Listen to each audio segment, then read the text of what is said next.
Dieter. Hi, everybody, all of you out there, and welcome from Dieter and I to this week's edition of Fearless Flight Live. I don't know. I'll throw it to Dieter right away. Anything new and newsworthy or anything that you want to throw out here, Dieter? Yeah, I mean, honestly, it is the first episode of our ninth season of this show. So if you're new here and you're wondering what you can watch in your spare time, we have literally 9 seasons of weekly live shows on YouTube by now, which is quite mind-boggling when you think back to the beginnings. Yeah, I mean, I remember, I remember the first night that I did this. You coached me on how to put my iPhone up on my kitchen counter, and it said, "Just go." I have never felt so unprepared and self-conscious in my entire life, and so we've come a long way. And it was Dieter's idea that we should that we should do something live every week like that. So I hope you can take advantage of it, and Well, and actually, we'll join us. if you're watching this, maybe put in whether you're live or you're just watching the replay of it. I'd be curious.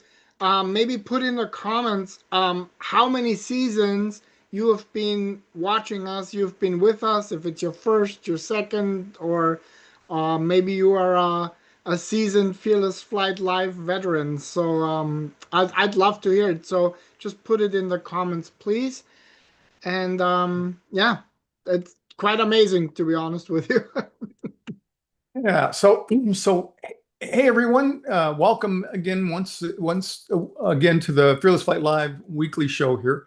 Dieter and I are both really glad that you're here, and whether, as he mentioned, whether you're joining us live or watching us later in the replay, or catching part of this between other responsibilities. Thanks for being here. Thanks for taking time for yourself. It's been our pleasure to do this for the last 8 seasons, I guess, if this is the 9th. So anyway, so tonight's show is about something very real for not so many, not well, I was going to say for so many, but virtually everybody. And it's about panic, especially the kind that shows up around flying, sometimes out of nowhere, and it feels incredibly powerful. So we're going to start, as we usually do, with a brief look at recent aviation news and the impact in the context of fear of flying or flight anxiety. Not to scare you, but to put headlines into perspective and offer some reassurance. Because the news has a way of grabbing attention and activating that part of your nervous system, that fight or flight response. And part of our work here is to teach you or help you learn how to respond without letting the fear take over. And from there, we'll talk about why panic attacks feel so intense and why they're so physical, why logic often disappears in the moment, and why this doesn't mean anything is wrong with you. And that's the thing that's the hardest to get over, I think, with an anxiety or panic attack. And one of the most important messages tonight is you're not broken. Panic is a biological survival response, and it's not a personal failure. We're also going to look at some of the something that surprises people and why fighting panic makes it worse, because the natural thing is to resist it. And even though that urge or control or escape makes perfect sense or seems to make perfect sense, it actually works against you. And then we'll shift into what actually helps your panic and changes over time, and how you can change your relationship to sensations and work with your nervous system instead of working against it, and teach you how to stay present instead of reactive. Along the way, we'll touch on mindfulness, because that's a big part of our strategy and our tools. But as a practical tool for training attention, mindfulness is a practical tool for training attention, so fear doesn't escalate every sensation that you have from threats. And so with that, let's move on. First of all, before I go any further, we want to personally invite you to join our private Facebook community called Fearless Flight Birds of a Feather. Whether you're starting to work on your fear of flying, or you've already taken big steps and want to stay supported, this is a place for you. It's a safe place. It's a private space filled with people who get it. They get you, in fact. And you'll find encouragement, expert guidance, and most importantly, you'll realize that you're not alone, which is one of the most devastating parts of having an anxiety disorder. We call it birds of a feather because we all flock together to lift each other up. So if you're ready to take the next step, even to just lurk and listen, click the Join Now button and say hello and leave a message for everybody there. We'd love to have you welcome aboard. So take a look at that link, and Dieter will probably back it up in the notes as well. And we'll see you inside there. So and here's I how we'll also spend. want to just quick shout out to Rick and also to John. John said it's his first live stream. So if you're watching us and you're new here, welcome. And please, if you have any questions for Capt Ron or for the two of us, please just put it in the chat, in the comments, and I'll find time hopefully to answer. And Sandra said she's with us for 3 seasons. And then Joan been well over a year. So that's awesome. Thanks, guys. I appreciate it. Go ahead, Ron. Yeah, and we really value your questions because that helps us get the direction that we need to go. And not only that, but it helps Dieter keep from getting bored. Listen to me every week out there. So anyway, so here's how we're going to spend our time together tonight. First, I'll officially welcome everybody and get us all settled in, and extend that to all of you out there. And whether it's your first time, as Dieter said, or you've been with us for a while, we want you to feel comfortable and supported. And we'll take a look, just a quick reference to aviation news and reassurance, I'll call it. We'll talk about some recent headlines that might grab your attention, or when headlines do grab your attention. And we'll try to give you a context so that they don't take on more meaning than they deserve. And after that, we're going to focus on what many people tell me is the #1 most feared issue in flight safety, or flight anxiety.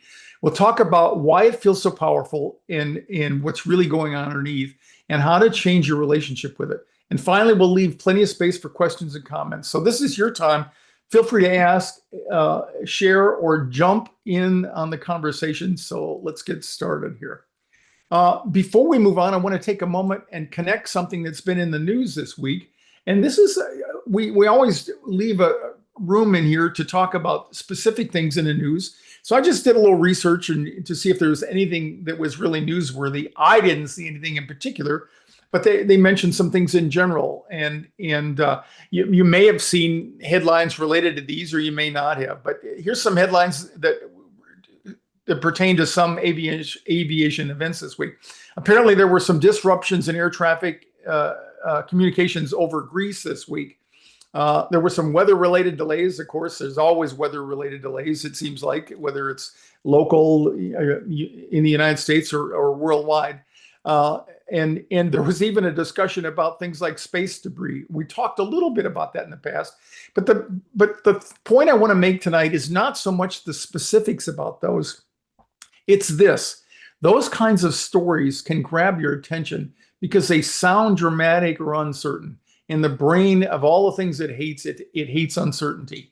But here's the important piece. None of those headlines reflect a failure of fundamental safety in commercial aviation. What they do reflect, however, is how rare and resilient aviation systems are. So that's what you want to try to fall back on. Yes, it gets your attention, but part of the reason it does get your attention is because they are so rare. So let's talk about the #1 most feared item in flight anxiety. Have you ever wondered why a panic attack can feel so overwhelming? Last Saturday night's class with the group in Phoenix here, over half the people there, their #1 fear was having a panic attack. They're so powerful, and it seems to completely take over your body and your mind. Tonight, we're going to talk about panic attacks, but not in a way that overwhelms you or turn it into a clinical lecture. My goal is to simply give you clarity and hope. We're going to talk about it a little bit above the surface of that. And I want to remind you, when panic hits, it can feel like your logic disappears. This is often why I think people say, I know it's not logic to be afraid of airplanes crashing and all that, but that isn't what dominates my thinking when I'm nervous, super nervous, or have a panic attack. Well, the reason is because your heart races, your breathing changes, your thoughts start to spiral, and it feels like your body is in charge, and you're just along for the ride. Can any of you identify with that? If you can't, if you have a recent attack, or you can think of something, put some comments in there and let Dieter spread them out to the group here to really show how you're not alone in all that. And when you should have a panic attack, if you have had one, and it happens in the context of flying or even thinking about flying, it's especially terrifying. This is the number one thing that causes most of the anticipatory anxiety that people experience even before they get to the airplane. What I want you to know right from the start tonight is that panic attacks feel powerful for very real biological reasons. You've heard me express this time and again. It's not a personal failure. It's not a weakness. And it's not because you're doing something wrong. Tonight, we're going to look at panic at a high level, what's actually happening in the brain and the nervous system, and why panic escalates the way it does. And more importantly, why trying to fight it or control it often makes it worse. That's probably one of the things that exacerbates most of your fears about panic. Just as important, we'll talk about what actually helps change panic over time, just superficially and quickly.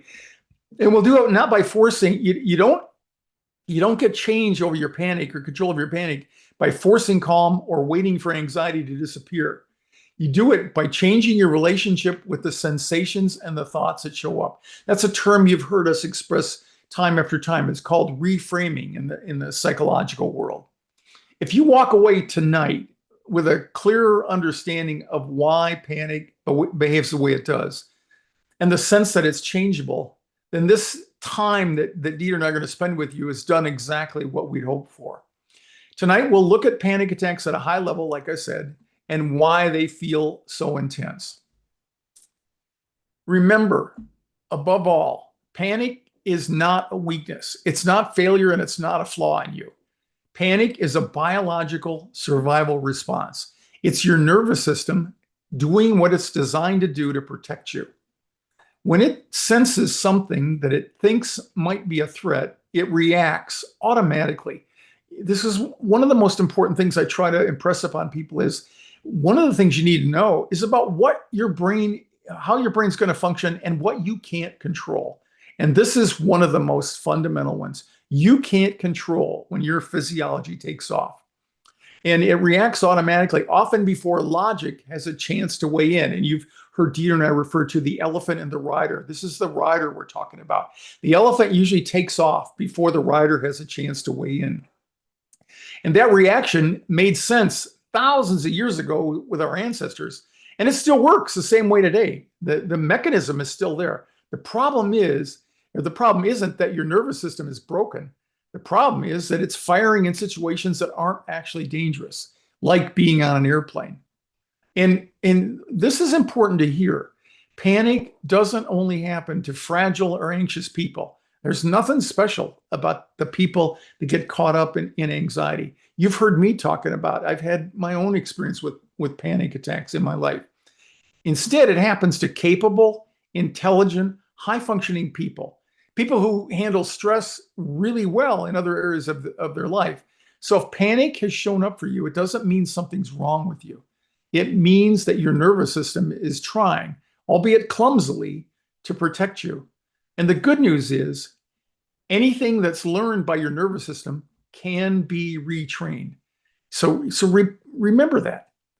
Anything that you learned, a way that you've learned to respond, which you have, and you practice a lot of these reactions unconsciously, anything that you learned like that, you can retrain.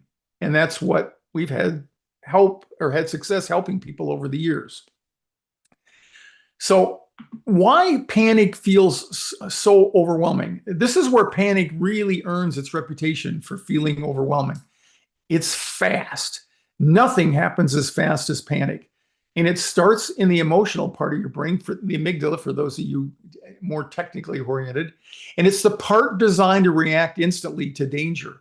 It also has some positive functions, but the primary response or responsibility for the emotional part of the brain is to react instantly to danger. And when that system fires, cortisol and adrenaline flood the body in seconds. Again, you don't have any choice. Your heart rate increases, your breathing changes, your muscles tense, your senses sharpen, and oftentimes the palms of your hands sweat. All of that happens before logic has a chance to weigh in. And that's why it grips so many people.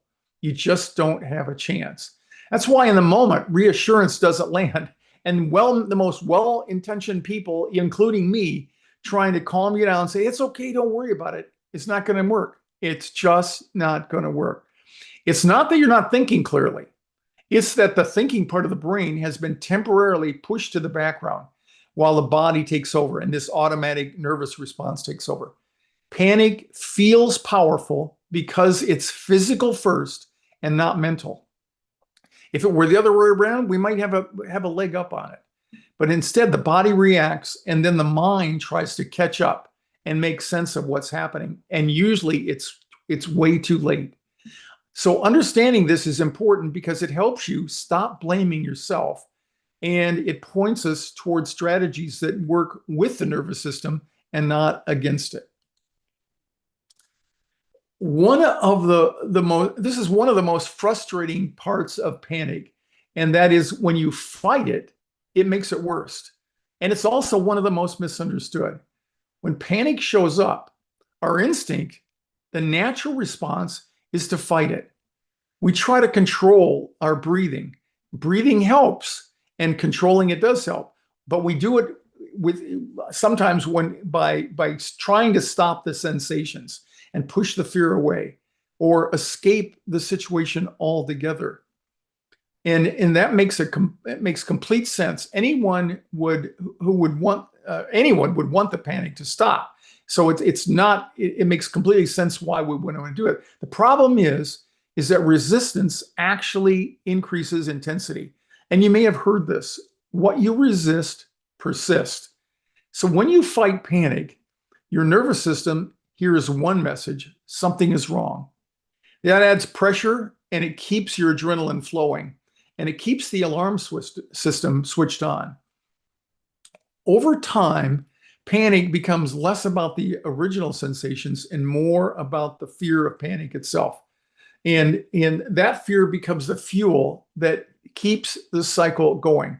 If you're out there and if you had a panic attack either recently or that's what triggers you, and it's staying alive in your memory, make a note. Give us a little more details there. Put it in the comments there. Because the fear that is fueled by a panic attack becomes a fuel that keeps the cycle going. So panic isn't maintained because you're weak. It's maintained because your system is stuck in the protect mode. Think about that. It makes a lot of sense, doesn't it? There's nothing else quite like aviation in particular, since that's our context, to provide reasoning that once you get triggered, it's just going to keep going and taking on a life of its own. But once you understand that fighting it is not the way to improve it, and once we do understand that, we can start approaching it in a healthy way, and that actually helps it settle so that you can have a different outcome than what you may have had in the past. How panic actually changes. This is where things start to shift. The panic doesn't change because we force it to stop, which is what we were talking about in that previous slide. It changes when we change, and it changes when we change how we relate to what we're feeling. And so the stories, you've heard me say this over and over, the stories that we tell ourselves are what provides the fuel. And so we have to change them in order to change the way we relate to what triggered those feelings. Instead of treating sensations like a racing heart or a tight chest as signs of danger, we can begin to recognize them for what they are: They're just temporary nervous system responses. And when those sensations are no longer labeled as threatening, the alarm system starts to lose its fuel. And what this means is this means working with your nervous system instead of against it. Less fighting, less ruminating, less feeling of being out of control, and more allowing your body to do what it naturally knows how to do, and that is settle down. Believe it or not, you have within you a mechanism called the parasympathetic nervous system that is designed to calm you down. And one of the things I try to do in coaching sessions with people is get them to recognize or recall times in their life when they did feel agitated about something, maybe probably not related to fear of flying, but something in their life, and to show them that they already have within them everything they need to be able to do this. Ron, Yeah. So we got a lot of comments, and obviously a lot of people can really relate to both the panic attack, but also the anticipatory anxiety. There's a lot of comments. But I do want to point out real quick, and just Rick had shared that he had a panic attack on a return flight in early September. Yeah. And prior to that, he flew all over the place, no issues. And so what's really interesting is that he's trying to get past it, but he lives close to an airport. So it kind of like, and maybe you can talk to, or I can talk to it, because it really reinforces, I guess, for him, being next to the airport. Every time he watches a plane take off and land, I would imagine that it will bring back, right, that experience from September. It's like us telling Rick, or the airplane telling Rick, don't think about me. Don't think about a pink elephant. Yeah. It's exactly right, Dieter, and that is why it's so difficult. And people, we don't willingly sit there and say, you know what, I'm going to resist this. We do that naturally, because that's what we would do if we had a fly land on us or a mosquito. We would do something to get rid of it. But it's not that way with our emotions. But I will, before I let you go on, because Rick, I put the link in for a free 15-minute coaching call with Capt Ron. But more important, even if you just consider that that you can actually learn to look at each of those planes taking off and landing, and they actually become anchors for new, more empowering thoughts and feelings. Like just this whole idea that I'm gonna say to you, and we say that to many, exposure therapy, right? Because the reality is, I've been a psychotherapist for 17 years. When you're not really engaged, and Melanie mentioned that in one of the comments as well, it's almost like an allergy, fear of flying, right? As long as you're not thinking about airplanes, you don't have a flight coming up, you're fine. But as soon as you have that flight coming up, have to go to the airport or whatever, and so changing the way we think about those triggers and using them, empowering ourselves by rewriting that story with one that actually empowers us. I'm gonna say it could actually be really good for you that you do live right next to an airport. Absolutely. You turn lemons into lemonade. And that, in fact, we're gonna tell you in the next slide exactly what to do with this. Okay. We're gonna tell you how to put what Dieter's talking about into practice. And the biggest part of dealing with anxiety is to stay in the present moment. And that's a lot of people say that, but who the hell knows what it means to be in the present moment? It sounds like a bunch of psychobabble if you don't really understand that. And we're trying to do that. But staying in the present moment means that you're not getting pulled into what if thoughts. And what if thoughts are about what if I have a panic? That's why living next to an airport like Rick does, the problem isn't flying, worrying about the airplane crash. The problem is he's picturing himself in the airplane and if he has a panic attack. And that's why tonight we're long overdue to talk about this because this just I don't know why I get bugs in my bonnet, but over the weekend the class in Phoenix at the airport there, it just was so obvious. That's what everybody's worried about. I mentioned years ago, more people were worried about the airplane not working properly. Not today. A majority of the people that Dieter and I work with now are people who just are so afraid of being afraid on the airplane and what's going to happen to them. So stay present. Don't get pulled into what if thoughts. And that's hard to do, but we're gonna give you some insights on that. You can't react to every sensation. You just noticing what's happening right now, moment by moment. And that's what Dieter was alluding to. When attention stops feeding the fear, panic loses momentum. And that's when real change begins. You've heard me say before, fear flying is really an attention disorder because in Rick's case, when he starts noticing the airplanes flying into the airport, it steals his attention. And from there, it spirals down the toilet. And that's why we've got to have some kind of defensive measures to manifest against those things. And what is that? It's mindfulness. So I'm going to quickly talk about mindfulness a little bit. And this is where mindfulness fits in. And I want to be really clear about what mindfulness is not. Mindfulness is not about forcing yourself to calm down. It's not about telling yourself, don't pay attention to that airplane that's flying overhead and landing at the airport. It's not about emptying your mind or getting rid of anxiety. Some people think that meditation, which is a subset of mindfulness, is about voiding your mind of thoughts. You can't do that. It doesn't work like that. In fact, it works counter to that. And it's definitely not about pretending you feel better than you do. We're not talking about putting a happy face on and pretending like you're not being bothered. Mindfulness helps because it trains your attention. Remember that. You need a way to train your attention so that you can regain control over that. And when I first heard one of the solutions I'm going to give you here in a second, it boggled my mind. I said, you got to be kidding me. But instead of getting pulled into every sensation or thought and treating it as dangerous, you learn to notice what's happening without escalating. A racing heart becomes something you observe, not something you panic about. A tight chest becomes a sensation, not a threat. And when attention changes, the nervous system gets a new message.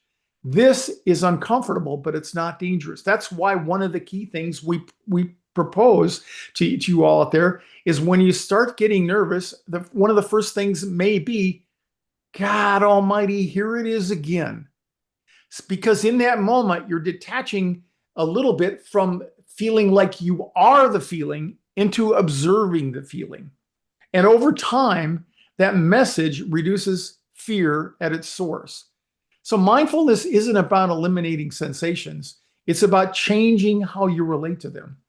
And that shift is what allows panic to loosen its grip. So that's a quick and dirty way to look at this. But mindfulness is actually the thing that will help you. And mindfulness is key for so many of the other tools that we have, whether it's the harmonizer, whether it's coaching, whether it's distance, self-talk, whatever it is. Mindfulness is the first step, and that is noticing where your mind is, noticing where your attention is. And this is something that we emphasize so much, and that is the plane is not the problem. And I want you to leave you with this one simple idea because it ties everything together. And that is the plane isn't the problem. It's not about the airplane. It's not about flying. It's not about aerodynamics. The problem is the relationship you've developed with your thoughts and your sensations. When your mind interprets every sensation as danger, fear naturally follows. You have no choice. But when that relationship begins to change, and that is when the thoughts are noticed rather than believed, and the sensations are experienced rather than fought, everything shifts. And that's where mindfulness comes in, not as a way to control your flight or force calm, but as a way to stay present and steady, even when discomfort shows up. So mindfulness gives you back the steering wheel. It doesn't give you control, but it gives you the steering wheel of your mind. And that's what's key to overcoming fear of flying. Everybody that I talk to, when they give me feedback and they say they had a better experience, it all centers around this one focus. And that is they were able to move their attention away from where it traditionally went. And there's no part of what Dieter and I are saying here that promises you a perfectly calm flight. But if you or when you learn to do this, not if, when you learn to do this, it gives you the ability to respond differently. And that difference is what builds confidence, flight by flight. And that's what you need. You need confidence in the airplane and the equipment. And that's why it's important to learn more about flying and aerodynamics and airplanes and design and all that. But it's not sufficient in and of itself. What you really need is confidence that you are going to be okay, that you are going to not lose it. And you're not trying to eliminate fear. You're trying to learn how to fly with it. And that's where real freedom begins. One of the things we want to talk about is if you want to go deeper, tonight was just a quick overview to give one person tonight a little bit more insight on what they're missing or where they can go next. But if you really want to go deeper, join us on January 29th. That's going to be this month's live monthly group coaching webinar. And what we've done tonight is really just the beginning. We talked, as I mentioned, about at a high level about why panic feels so intense and why fighting it makes it worse, and how approaches like mindfulness start to change your experience. But real change comes from slowing this down and practicing these skills in a more intentional way. And that's what our monthly live coaching sessions provide. They offer an opportunity to number one, meet other people, number two, to learn some new things and tools, and three, most importantly, they give you an opportunity to practice. We have a couple of guided meditations that you'll be able to take with you, and you'll get some real time and real feedback from others like yourself. So on Thursday, January 29th, during our Fearless Flight Live monthly group coaching webinar, we'll take a much deeper dive into panic and anxiety, and we'll talk about why panic tends to stick around, how to interrupt it more effectively, like we started with tonight, and how to apply these tools before and during flights, because the tools that we offer you for this are good in both places, because it's essential that you practice before you get in that situation. And we're not just going to offer you theory, we're going to offer you practical information that you can use in real life. It's a live interactive session, and like I said, there's teaching, practical tools, and coaching with Dieter and I in real time. It's designed to help you build the confidence you need and understanding that you'll gain step by step in a really supportive environment. And if panic or anxiety have been giving you fits about flying or keeping you grounded, or even just taking up too much of your mental space in the rest of your life, I really encourage you to join us. It's got far-reaching benefits. And like I said, we'll be live on January 29th at 6:30 p.m. Pacific, 9:30 p.m. Eastern. And I'd love to continue this work with you there. And Dieter actually has a little bit of a surprise there. Before we wrap up, I want to say thanks to everybody for showing up tonight. And I know these conversations aren't always easy, but the fact that you showed up says a lot. And if there's one thing I hope you take with it tonight, it's that you're not broken and panic is changeable. So when you understand what's happening and you start fighting your own nervous system, or stop fighting your own nervous system, things really do begin to shift. And that's when you start to notice real change. We'll be back next week. But before we go, Dieter's got a surprise here. We want it. We've been thinking, how do we get more money? The best deal we have is the monthly coaching sessions, because you experience other people. you get some direct feedback. We do real coaching there, and I'll let Dieter highlight the special that we had tonight for you, and bring up any final thoughts that people may have put in the notes. Dieter? Yeah, and I guess you're good for this part, Ron. You can just pause the presentation. So first of all, I just want to mention that so there's no membership required to join our monthly group coaching call. If you are part of the Fearless Flyer Club, then it is included in your $37 monthly membership. And usually if you just want to come for one session, it's $47. But since this is our first episode of the new year, and since also we want 2026 to be not just a happy new year, Joan, but also one where you are empowering yourself with the tools and strategies and the knowledge so that you can get on that airplane and manage your anxiety, feel empowered to fly wherever it is that you want or need to go, and arrive there not exhausted, but actually exhilarated and excited. For this upcoming monthly group coaching call, we actually have a discount, and it's instead of $47, it's just $26. Now, if you are on our email list, then we will send out that email shortly. And also, I will put a link in chat here, or you can just send me a message on Messenger, and I'll get that link to you that way as well. So for this upcoming monthly group coaching call on the 29th, instead of $47, it's only $26. And remember, if you are a Fearless Flyer Club member, both of the tiers, the 37 and the 57, it's included in your membership. And there was a question about the Fearless Flight Kit. That's really, if you're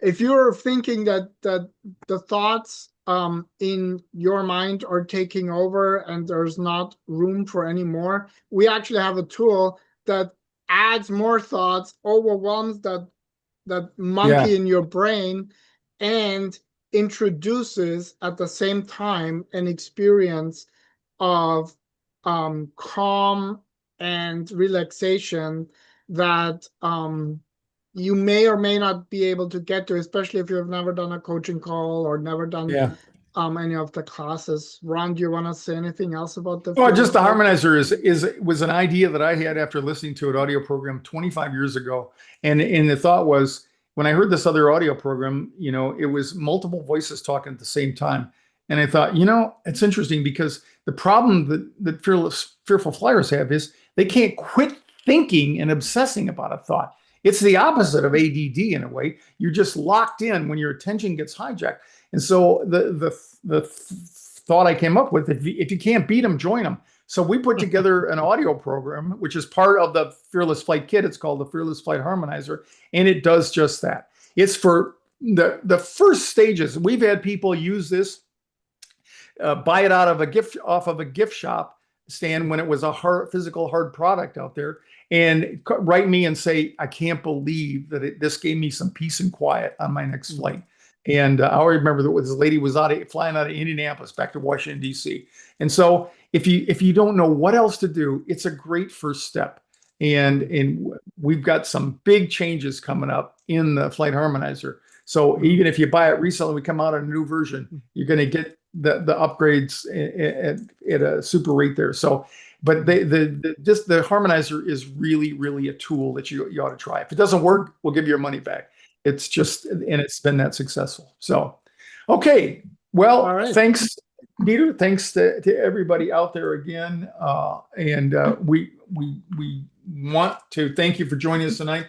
We'll be back again next week and every week. And again, if you haven't considered joining us for the monthly live group coaching webinar, consider it this month. Take advantage of the killer deal and come and join us. We'd love to have you there. So have a great week, everybody, and welcome to 2026.